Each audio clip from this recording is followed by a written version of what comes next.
Gênesis capítulo de número 29, versos 25 e 26, assim diz a palavra do nosso Deus. Quando chegou a manhã, lá estava Lia. Então Jacó disse a Labão: que foi que você me fez? Eu não trabalhei por Raquel? Por que você me enganou?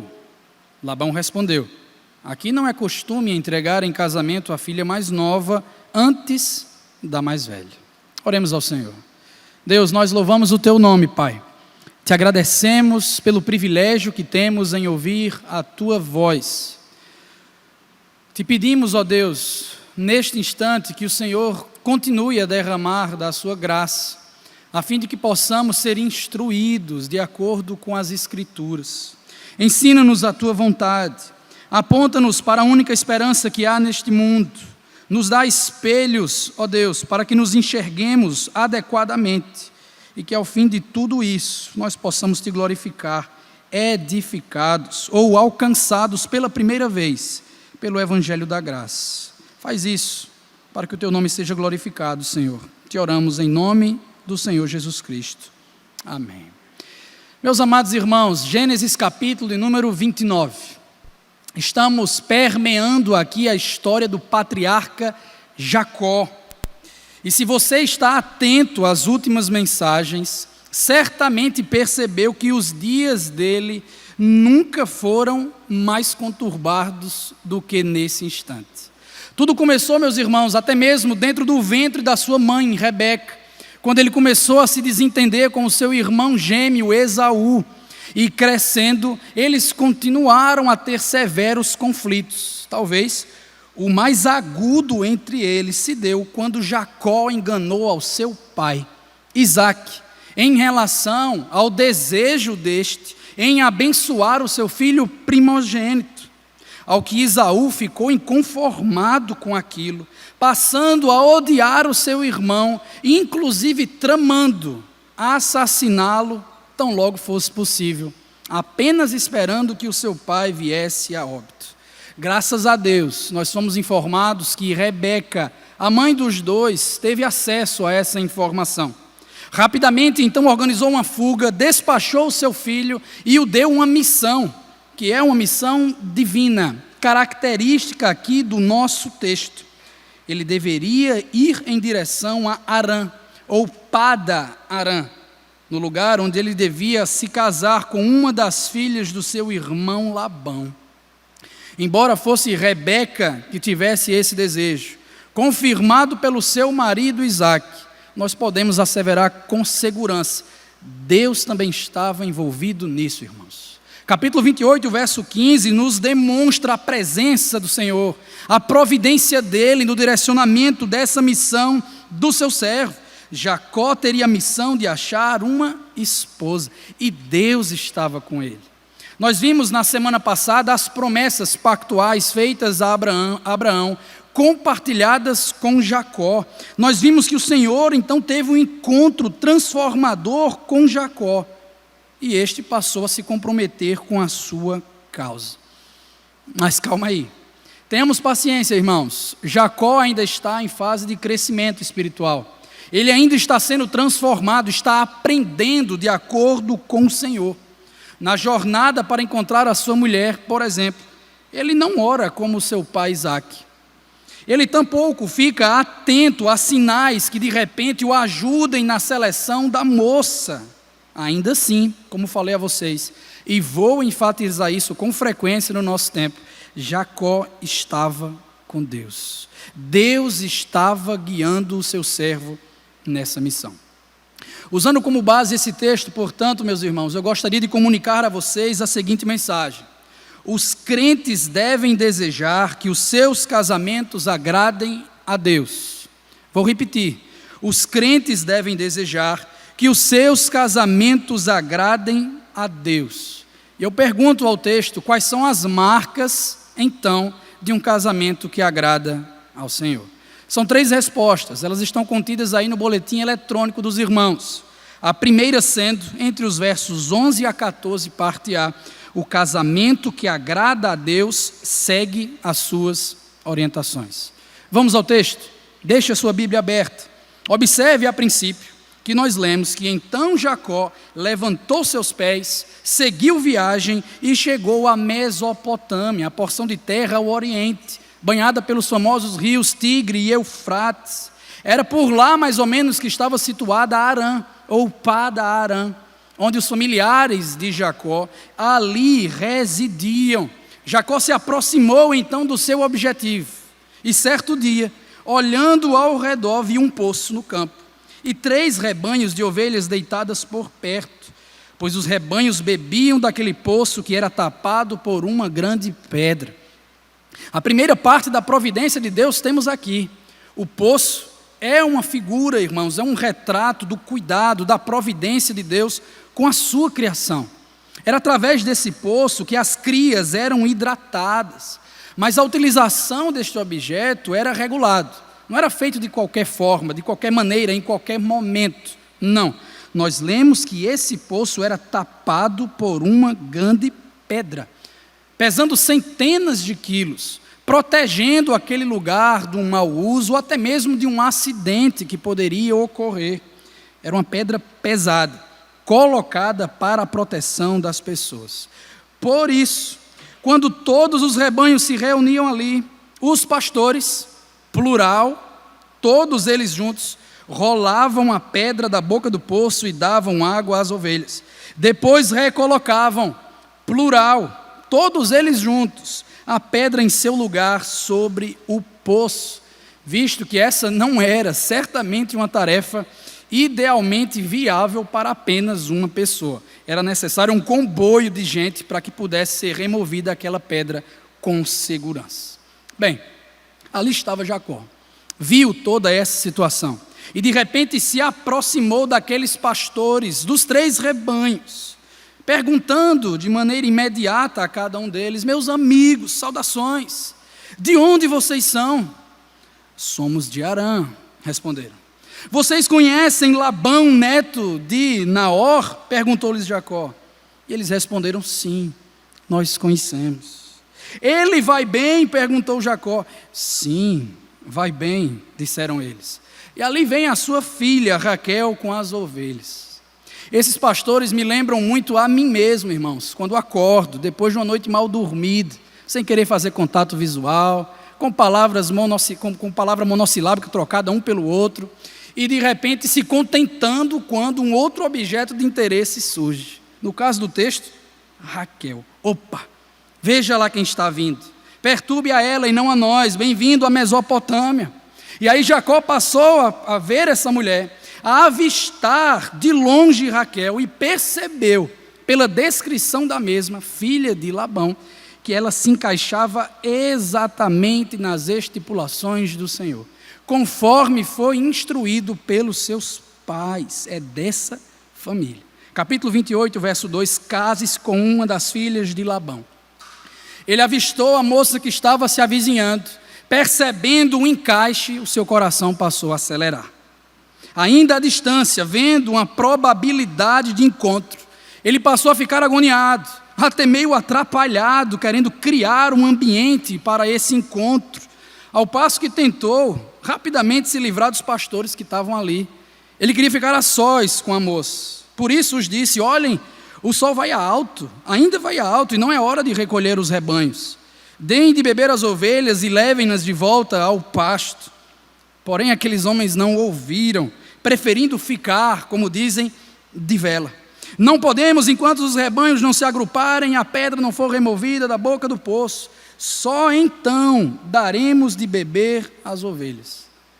Os planos aqui de Jacó não estavam funcionando. Ele estava se esforçando para criar um ambiente legal para o seu primeiro encontro. As coisas não estavam andando e ele terminava, irmãos, continuando aqui a argumentar, tentando convencer esses pastores, mas enquanto ele ainda estava conversando, tentando dissuadi-los, chegou sua amada. Raquel se aproximou, trouxe com ela as ovelhas de seu pai, Labão, e assim o fez porque ela era pastora, a única dessa maneira descrita nas Escrituras assim. O fato é que Raquel chegou E Jacó, atrapalhado, sem nada a apresentar para ela, estava face a face com a moça. O que é que ele iria fazer? Como ele iria impressionar a garota dos seus sonhos, a que se encaixou com tudo aquilo que ele tinha pensado? Bem, diferente de Isaac, ele não tinha grandes ofertas para apresentar. Ele teve que sair correndo de casa. O seu pai não lhe deu um centavo. Jacó estava liso, sem ter o que apresentar como presente. No entanto, irmãos, Deus estava com Jacó.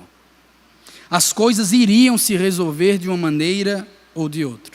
O texto nos diz que quando Jacó viu Raquel, a filha de Labão, o irmão de sua mãe, e as ovelhas de Labão, aproximou-se, removeu, singular, sozinho, a pedra da boca do poço e deu de beber às ovelhas do seu tio Labão. Sozinho, uma pedra que era muito pesada. Aqui ele foi dotado de uma força extraordinária. E então praticou o que se chama por cavalheirismo, gentileza. Aquela moça entraria numa fila de mais 3 pastores para poder hidratar as suas ovelhas. Ele toma a frente, retira essa pedra e então, num ato de gentileza, hidrata cada uma das ovelhas do rebanho que Raquel pastoreava. Após essa apresentação, melhor do que qualquer tipo de oferta, Jacó beijou Raquel e começou a chorar bem alto. E então contou a Raquel que era parente do pai dela e filho de Rebeca. Ela, por sua vez, foi correndo contar tudo para o seu pai. E lá, logo que Labão ouviu as notícias acerca de Jacó, o seu sobrinho, correu ao seu encontro e, da mesma maneira que Raquel, o beijou. Depois, levando-o para casa, Jacó contou-lhe tudo o que havia ocorrido. Ao que Labão lhe disse: você é sangue do meu sangue. Contato com os parentes. Primeiro com a moça. Ele percebeu de fato que eles tinham uma conexão. De repente, ele também se encontra com o Labão, que era o seu tio. E diante disso, aquele homem forte, que retirou a pedra, desde o primeiro ao segundo momento, desaba. O calculador e poderoso Jacó foi movido por uma bela mulher e chorou quando abraçou os seus parentes. Só que Labão, irmãos, o dono aqui dessa residência, homem perigoso, ao qual ouviremos falar nas próximas semanas, nesse instante aqui o aceitou em seu lar, reconhecendo o vínculo familiar. De fato, você é filho de Rebeca, você é sangue do meu sangue, carne da minha carne e osso do meu osso. E dessa forma Jacó encontrou morada, não mais ficaria peregrinando, procurando um lugar, para então se encaixar na missão que lhe foi dar. Ele foi mexido com a visão de uma noiva em potencial. Ele estava numa missão divina. Ele teve um encontro transformador com o Senhor, capítulo passado. Ele estava totalmente sem dinheiro, mas cheio de vontade para uma jornada com a mulher dos seus sonhos. Ele deixou o seu lar para achar um outro lar. E a partir de então, o seu lar se chamaria Raquel. Ela era muito compatível, irmãos, para o patriarca. Jacó e Raquel combinam. Apesar de tudo, irmãos, que veremos à frente, nós podemos tranquilamente dizer que Raquel também personifica o modelo ideal do cônjuge ou da cônjuge que Deus deseja para o seu povo. A pergunta é por quê? O que é que Raquel tem de mais que as outras pessoas não têm? É porque ela é bela?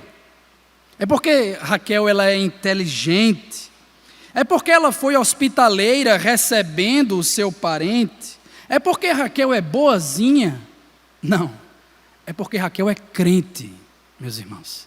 Esse é o modelo ideal do Senhor para cada um de nós. A orientação para Jacó, capítulo 28, verso 1, foi: não se case com mulher cananeia. A orientação de Deus nas Escrituras para todos nós é a mesma coisa: diga não ao casamento misto. Josué 23, Neemias 13, Malaquias 2, 1 Coríntios 6, 7 e tantos outros textos nos ensinam, irmãos, que Deus preserva esse ensinamento para hoje. Portanto, precisamos entender a importância disso. Por que é tão fundamental que não nos casemos com cananeus? Especialmente porque existe choque de visões sobre o mundo. Há impacto na forma de se viver e de inclusive honrar o nome do nosso Deus. Se você lê a sua Bíblia, sabe como pecadores não salvos são descritos. Escravos do pecado, estranhos à aliança, sem Cristo, sem esperança, sem Deus no mundo, mortos em delitos e pecados, seguindo a cultura deste mundo, vivendo de acordo com o príncipe da potestade do ar.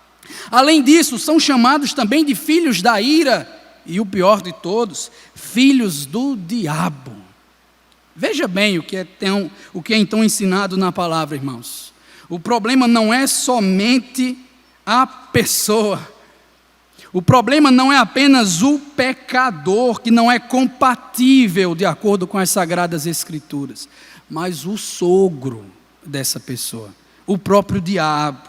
O grande rei Salomão que o diga, o homem mais sábio que já pisou esta terra, diante de toda a sua glória, toda a sua inteligência e condições, derrapou nesse princípio. Se casou com mulheres estrangeiras, dobrou seus joelhos, e esse é o caminho natural, aos falsos deuses dessa forma também. E para nós resta a pergunta: jovem, é isso que você quer para a sua vida? Melhor, é isso que Deus deseja para você? Claro que não, meus irmãos. E aqui não sou insensível, eu entendo perfeitamente que todos nós somos suscetíveis a cair nesse pecado, que o diga Salomão. Mas Deus já nos deu tudo que nós precisamos para a vida e para a piedade. Eu também sei, meus irmãos, às vezes o contexto parece não ajudar. Os homens não demonstram iniciativa, as mulheres não se abrem às oportunidades, e todos passam, cada um dentro do seu gueto, a produzir checklists idólatras, com características, irmãos, que concomitantemente são raríssimas nas pessoas. Meus amados, nós não vamos casar com Jesus Cristo aqui na terra. O casamento com Jesus é para a eternidade. Por enquanto, nós nos casamos com pecadores. Por isso, baixemos a bola, baixemos as expectativas. Sabe por quê? Porque você também não é o candidato perfeito. Você também tem sérios problemas, você também não se adequa ao checklist de outra pessoa, e inclusive do próprio Deus. Nós todos nos encaixamos como pecadores. E é por isso, quando consideramos a jornada para encontrar a mulher dos sonhos, ou o homem dos sonhos, nós temos que seguir as instruções do Senhor. A boa, perfeita e agradável vontade de Deus. Não se fulaninho ou cicraninha é belo, é inteligente. Não se fulaninho ou cicraninha simplesmente é boazinha, bonzinho, se dá bem com meus pais. Se ele é crente, se ama o Senhor verdadeiramente. E entendendo isso, irmãos, nós precisamos agir. É fato que a jornada não vai ser encerrada se todo mundo ficar no seu quadrado.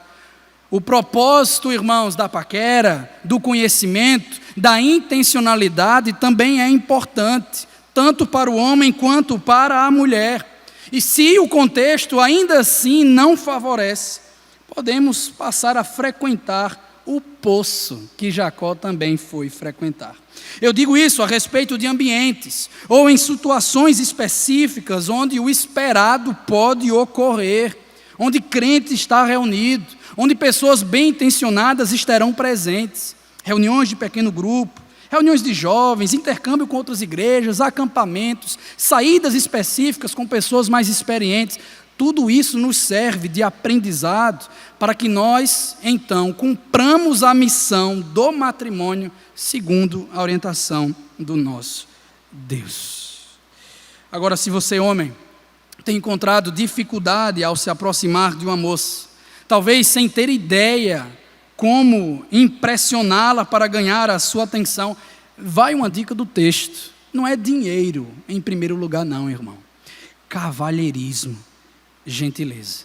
Isso aqui está em xeque hoje, com o advento do feminismo, com o crescimento desse princípio nos nossos círculos. As mulheres não querem mais que um homem abra a porta do carro, que lhe paguem uma conta de restaurante.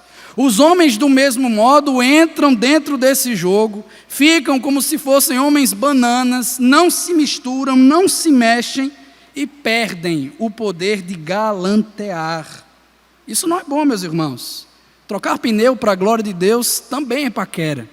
Ser gentil com as mulheres, irmãos, com intencionalidade, também é paquera. E é um modo correto de se aproximar de uma pessoa correta. Então, irmãos, vejam a importância disso. Do mesmo modo, as mulheres aprendam aqui com Raquel. Vejam a importância da hospitalidade daquela moça, acolhendo o pretendente, namorada do seu coração. Estejam abertas a possibilidades.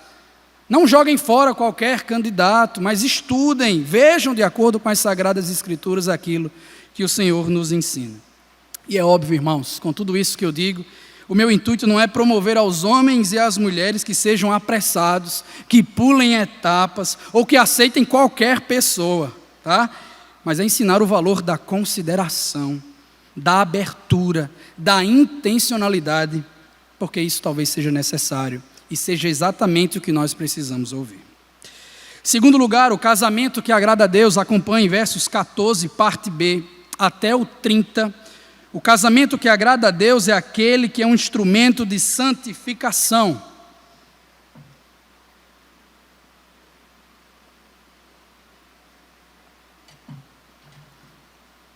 O casamento que agrada a Deus também é um instrumento de santificação, meus irmãos. Veja, estando aqui instalado na casa de Labão, Jacó passou um mês com seus parentes. Estava usufruindo da hospitalidade, de tudo dado no seu devido lugar, mas, a partir de então, deixou de ser tratado como um parente, para ser visto como um servo. Olhe para o versículo de número 15, onde nós temos mais ou menos como isso ocorre. Primeiro, Labão pergunta: só por você ser meu parente, quer dizer que vai trabalhar de graça? Diga-me qual deve ser o seu salário. Ora, Labão tinha 2 filhas. O nome da mais velha, Lia. O da mais nova, Raquel. Sobre Lia, a informação que temos é que ela tinha olhos meigos, mas em contraste com ela, Raquel era bonita, atraente. E Jacó gostava muito, era de Raquel, irmãos. Por isso, respondeu: trabalharei 7 anos em troca de Raquel, a sua filha mais nova. Ao que Labão respondeu: será melhor dá-la a você do que a algum outro homem. Fique aqui comigo. Basicamente, Labão perguntou a Jacó a recompensa que ele queria para o seu trabalho. Você vai ficar aqui, você vai trabalhar e você vai receber do seu trabalho. O que é que você quer? Jacó respondeu: eu quero uma filha e quero a mais nova. Proponho, inclusive, 7 anos de trabalho. Aqui nós temos um contexto, irmãos, onde basicamente isso aqui é uma transação comercial, bem diferente de como funciona nos dias de hoje. Mas o que nos chama a atenção no texto é que o preço que Jacó propôs era muito maior do que o tradicionalmente aceito. Ele fez 4 ou 5 vezes mais aqui com a sua proposta. Afinal de contas, segundo o texto, pareceram poucos dias que ele trabalhou nos 7 anos, pelo tanto que ele amava. O texto original é enfático ao assimilar, irmãos, que Jacó estava tremendamente apaixonado por Raquel e que 7 anos era como um sopro, rapidinho, o preço que for eu vou trabalhar por ela, porque assim é o amor. O amor torna mais leve o sacrifício. O amor torna mais leve a perseverança na missão que nós temos. A minha filha Alice, 2 anos, ela não consegue dormir a noite inteira, irmãos, há muito tempo. E toda vez eu ou minha esposa temos que nos levantar de madrugada, ir até o seu quarto, começar aquela guerra para um lado e para o outro para colocá-la para dormir. E a gente tenta, a gente se esforça, a gente se sacrifica, a gente persevera, mas às vezes a gente perde a paciência também. Às vezes é complicado. Mas aí de repente, na calada da noite, quando a gente acha que está chegando perto de suceder, ela de repente abre a boquinha dela, dá um sorriso e fala: papai, mamãe. E a gente se desarma por dentro. A gente fica completamente desarmado, irmãos, e continua no serviço. Por quê? Porque o amor torna mais leve o sacrifício e a perseverança. Pois bem, aqui com Jacó, voltando ao texto, o breve / longo tempo passou. e o grande dia do seu matrimônio havia chegado. E então disse Jacó a Labão: entregue minha mulher, eu cumpri o prazo previsto e quero deitar-me com ela. Então Labão reuniu todo o povo daquele lugar, chamando todo mundo, e deu uma festa, com muita dança, muita música, muita alegria, regada a muito vinho e celebração. Tudo estava ótimo, com um adendo: o Deus que estava com Jacó precisava fazer Jacó estar com Deus, de forma mais profunda. É aqui, meus irmãos, que nós vamos observar uma lição poderosa, mas também dolorosa, que aquele patriarca iria aprender. O texto nos diz que quando a noite chegou, sem iluminação do sol, depois de uns goles, Labão deu sua filha Lia, e Jacó deitou-se com ela, sem perceber o que estava acontecendo. Como presente, Labão também entregou sua serva Zilpa, a sua filha, para que ficasse a serviço dela. Essa foi a noite de núpcias daquele patriarca. Só que o dilema, irmãos, é que o tempo passa, o dia raiou, e quando isso aconteceu, o texto nos diz, meus irmãos, que lá estava Lia. Jacó toma um susto, cai da cama, sai correndo até o seu sogro e lhe indaga: o que foi isso que você me fez? Eu não trabalhei por Raquel, Labão, porque você me enganou. Dá para entender aqui a fúria do homem do Senhor. São 7 anos jogados no lixo em apenas um breve momento. Ao que o seu sogro lhe responde: aqui não é costume entregar em casamento a filha mais nova antes da filha mais velha. Eu quero que os irmãos considerem que existe um paralelo muito importante com esse texto, exatamente em relação à própria história de vida de Jacó. As palavras enganou e mais nova, primogênita, são as mesmas utilizadas na circunstância de quando Jacó tentou enganar o seu pai Isaque quanto à primogenitura de Esaú. Bang! Eis a bomba disciplinar do Senhor. Um comentarista é preciso ao nos dizer que Deus estava colocando um espelho diante de Jacó, para que ele pudesse ver a si mesmo adequadamente e então poder se relacionar com ele de maneira mais profunda. Jacó provou do próprio veneno. O enganador foi enganado. Mentiram para o mentiroso. Labão jacoseou Jacó. Agora, imagine o choque de realidade que aquele homem teve, conhecendo a si mesmo às vistas de Deus. De forma semelhante, como mais à frente, Davi, pelo profeta Natã, seria então, irmãos, confrontado, sabendo que é pecador, que é enganador, que é igual ao seu sogro. Ele se viu, irmãos, como um pecador. Ele passou em mais uma etapa do processo transformador de Deus, porque o Senhor estava com ele. E o seu juízo disciplinar também foi acompanhado de misericórdia. Ele ainda teria condições de se casar com Raquel, mas precisava se preparar antes que isso ocorresse. Labão continuou: deixe passar esta semana de núpcias, porque as festas de casamento naquela época duravam uma semana. Deixe passar esse período, e depois lhe daremos também a mais nova, em troca de mais 7 anos de trabalho. Sem alternativas, e ainda ardente em paixão por Raquel, Jacó concordou. Passou aquela semana de núpcias com Lia, e Labão deu sua filha Raquel por sua mulher. Labão deu a Raquel sua serva Bila, para que ficasse a serviço dela. E por fim Jacó deitou-se também com Raquel, que era a sua preferida.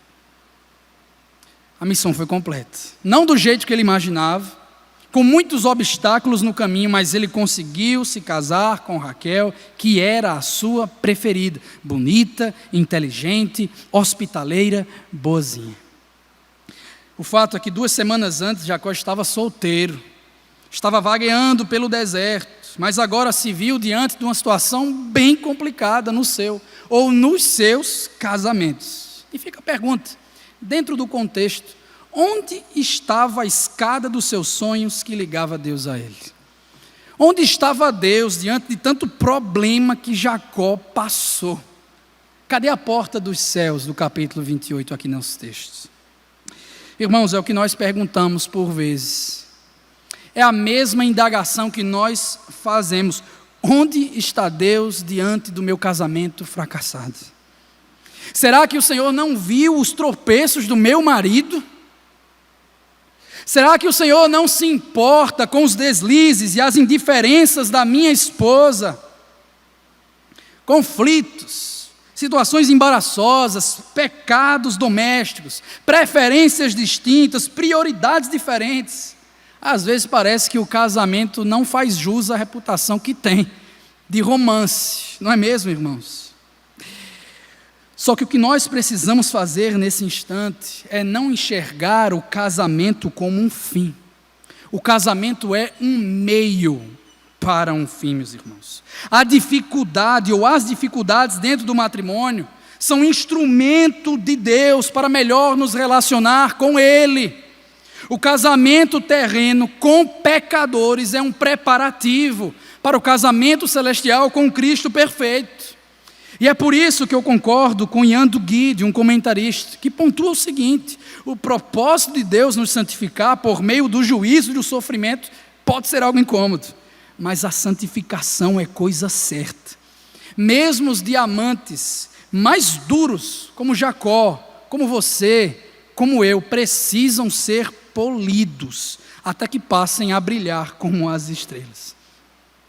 Gente, eu creio que o casamento é um dos principais, ou talvez ouso dizer, o principal meio de santificação que Deus nos usa para nos tornar parecidos com Jesus Cristo. Quem é casado sabe muito bem do que eu estou falando. A mortificação do ego todos os dias, deixar de lado o orgulho todos os dias, priorizar o outro todos os dias. Isso é instrumento de santificação. Porque nós nos amamos, nós queremos os nossos desejos, nós queremos do nosso jeito, com as nossas preferências. Mas para Cristo ser refletido na nossa vida, precisamos então desse processo santificador do Senhor. Todos nós, irmãos. E não adianta vir com essa historinha de, eu casei errado, eu casei com a pessoa errada, eu não deveria ter casado com fulano ou com cicrano. Minha irmã, você é a pessoa errada. Meu irmão, você é a pessoa errada. Não existe ninguém nesse mundo que é perfeito um para o outro. Chega de Hollywood, aqui é a vida real. Todos somos pecadores com capacidade de tornar o casamento um verdadeiro inferno. E se você acha que esse não é o seu caso, espere só o Senhor lhe dar um espelho para que você se enxergue, para que você veja quem você é diante da beleza dele. Você vai perceber que primeiro é importante tirar a trave do olho, para depois se importar com o cisco do seu irmão. O que eu quero é que os meus amados irmãos, juntamente comigo, que nós consideremos seriamente o que Deus deseja realizar por meio do casamento. Nós precisamos crer na promessa como Abraão, precisamos orar como Isaac e precisamos trabalhar como Jacó. Não precisamos, irmãos, permitir que os nossos corações sejam enganados quanto a sentimentos, quanto a impressões, ou levados a tomar decisões sem o crivo das Escrituras, sem a submissão à palavra do nosso Deus. É muito melhor ser ministrado pelo Senhor da aliança, quanto ao sacrifício e à perseverança. Sabe por quê? Porque no meio da crise, não é o seu falso Deus que estará lá por você. No meio da crise, como ocorreu a Jacó, Deus está conosco.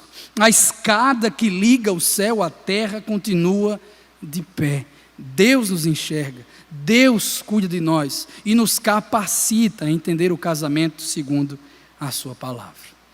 Por fim, meus irmãos, versos 31 a 35. O casamento que agrada a Deus não pode ser construído em torno de ídolos. Essa é uma porção muito importante.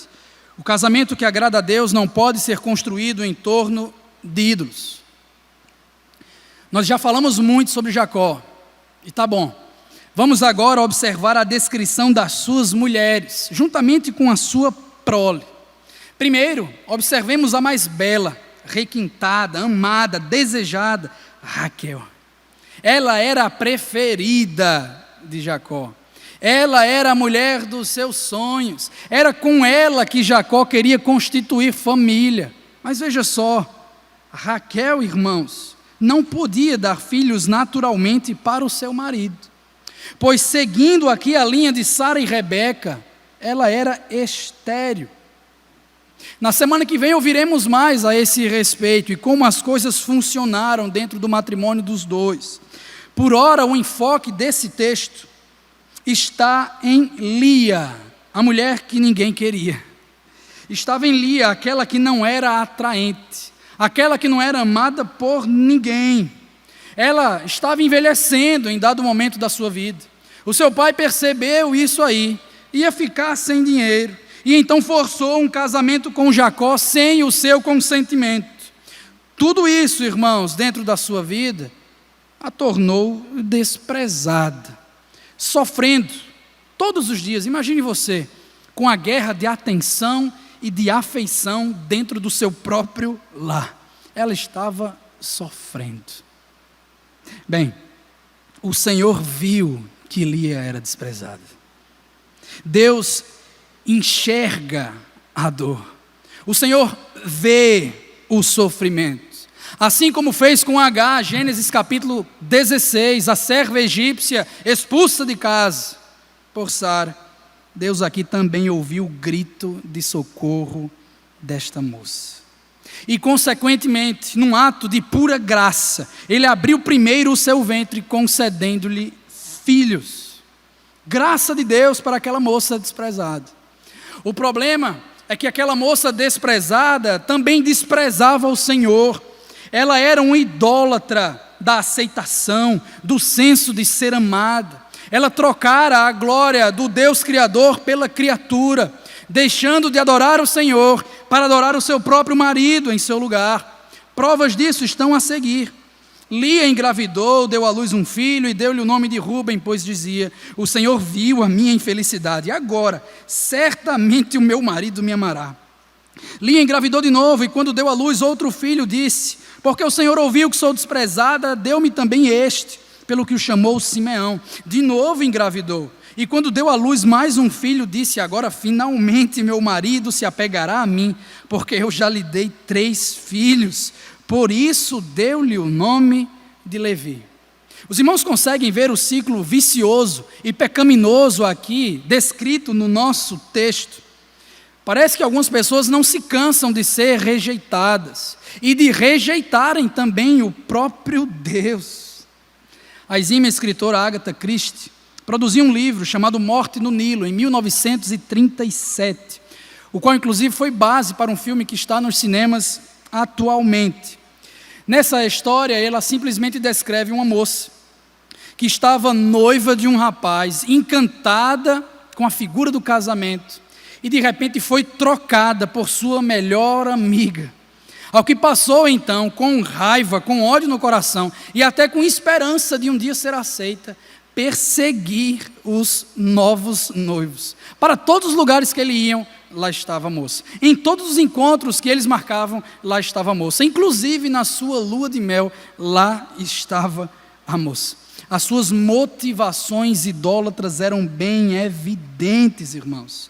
Ela adorava o rapaz que a havia abandonado. A história de Lia não é tão diferente.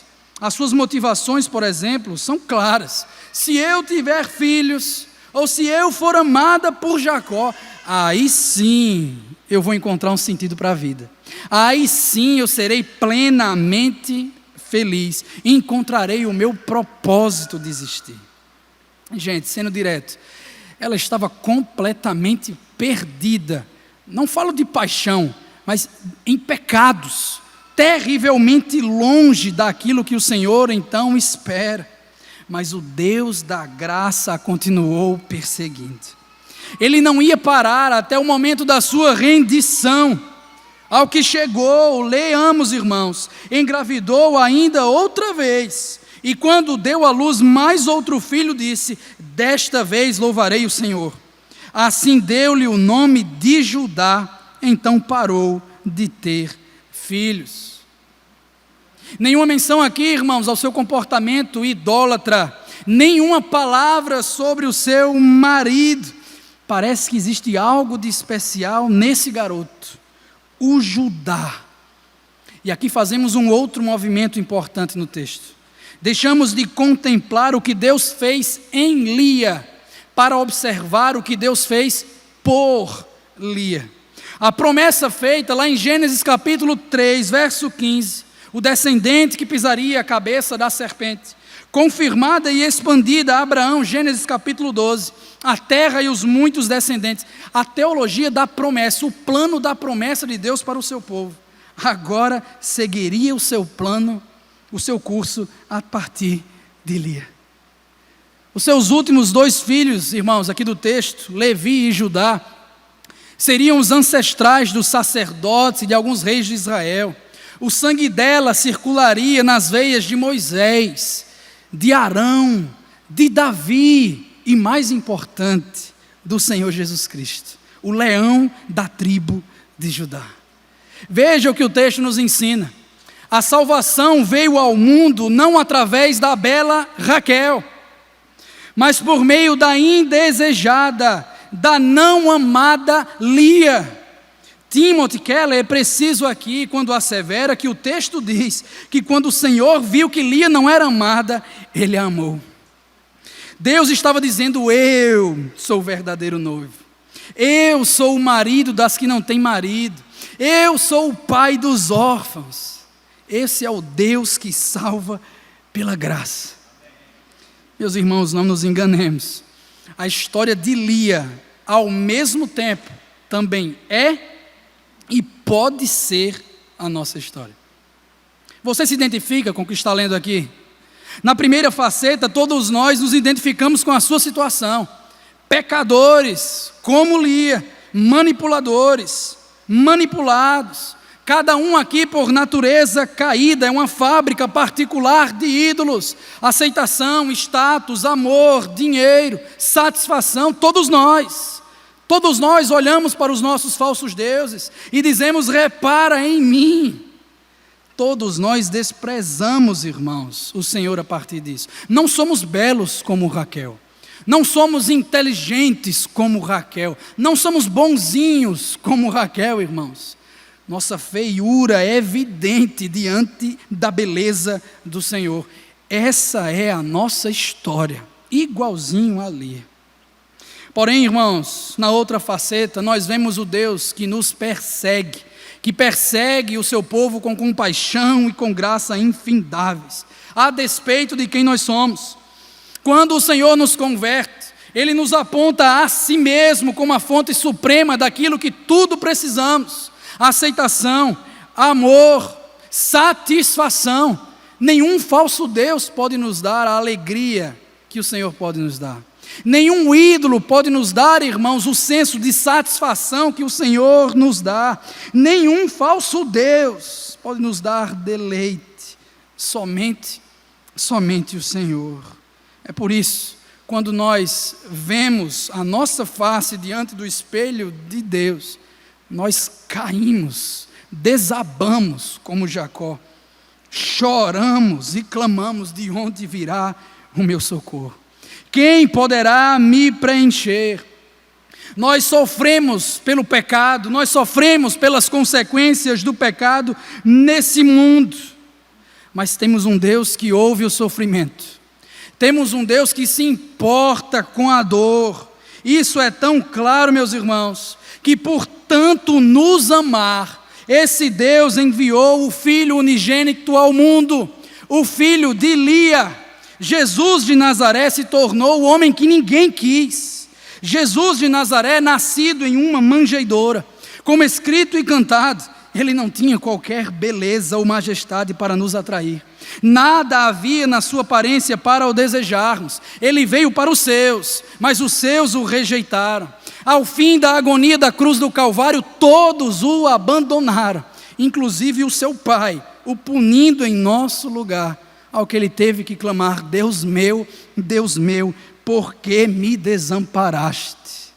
Esse Jesus, irmãos, que tornou-se filho de Lia e homem que ninguém queria, assim o fez por mim e por você. Ele levou a nossa feiura para aquele maldito madeiro, e com a sua graça nos tornou belos, mais belos que Raquel, com a sua justiça perfeita diante de um Deus 3 vezes santo.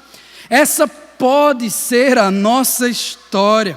Esse é o evangelho da graça. Basta crermos no nosso coração e confessarmos com a nossa boca: Ele é o nosso Salvador. Ele morreu por nós. 3 dias depois ressuscitou em glória, está à destra de Deus, onde continua a interceder por cada um de nós, inclusive pelos nossos casamentos.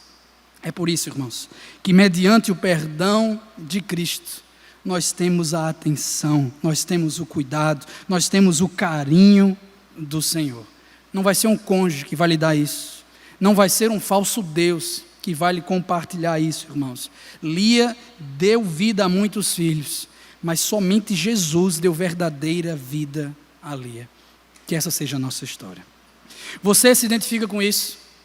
Essa é a sua história também. Jesus Cristo é o seu maior tesouro. Então não construa mais o seu casamento em torno de ídolos, como cônjuges e filhos. Baixe as expectativas, baixe as cobranças, olhe para o seu Salvador, rogue-lhe por sua graça, para que você tenha perseverança e sacrifício durante todos os dias da sua vida. De semelhante modo, irmãos, sejamos intencionais em refletir a graça de Deus para aqueles que sofrem. Às vezes eles estão tão pertinho de nós e a gente não percebe. Eu quero agora me dirigir de forma específica àqueles que, por providência de Deus e não maldição, são estéreis como Raquel.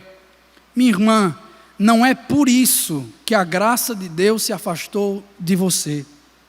Meu querido irmão, você já pensou que mediante disso Deus também está trabalhando no seu coração?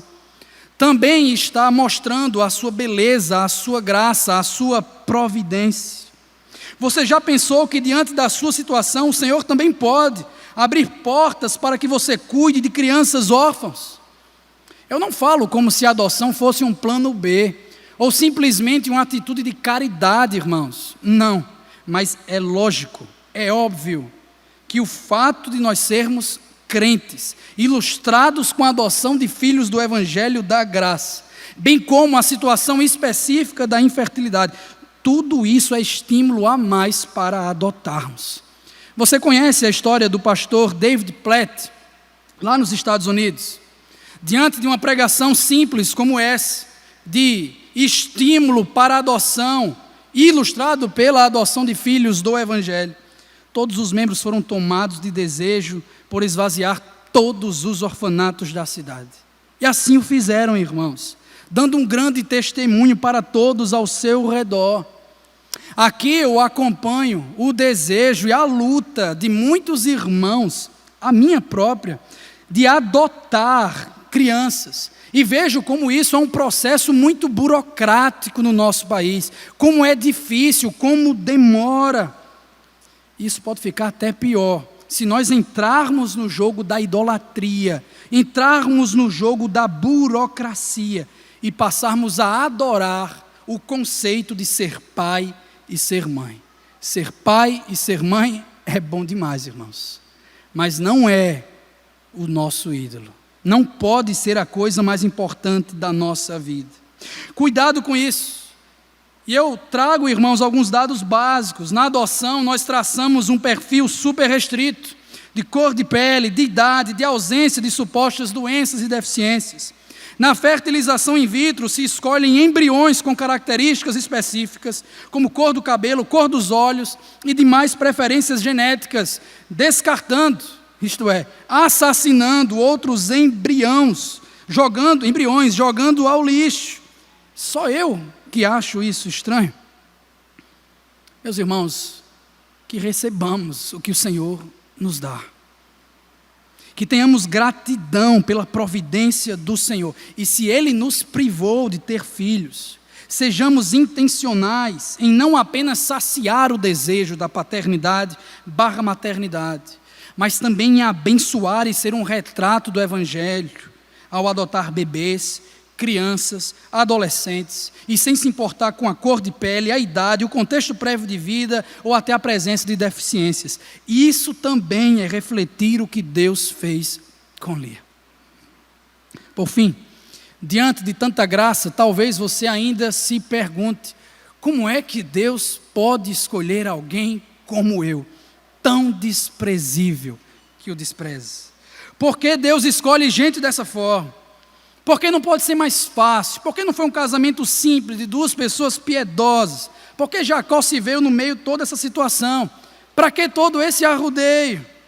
A resposta, irmãos, ela reside em mais um encontro entre um homem e uma mulher, à beira de um poço muitos séculos depois. Em Samaria, ao redor de um poço cavado por Jacó, Jesus encontrou uma mulher cujo estilo de vida faria com que Jacó parecesse um santo. Mais uma vez, não foi ao virtuoso que Deus se revelou, mas uma pecadora que tinha casado sucessivas vezes. Foi nessa conversa que Jesus revelou a sua identidade para aquela moça, mudando radicalmente o seu viver e fazendo ela entender que a esperança do mundo não é o cônjuge, não é Jacó, mas ele mesmo. Jacó, os pastores, os cônjuges, eles podem saciar a sede do nosso rebanho, mas jamais a alma sedente de cada um de nós. Somente Cristo é a água da vida. E o casamento que agrada a Deus é o casamento centrado nessa verdade. Cristo Jesus para pecadores como nós.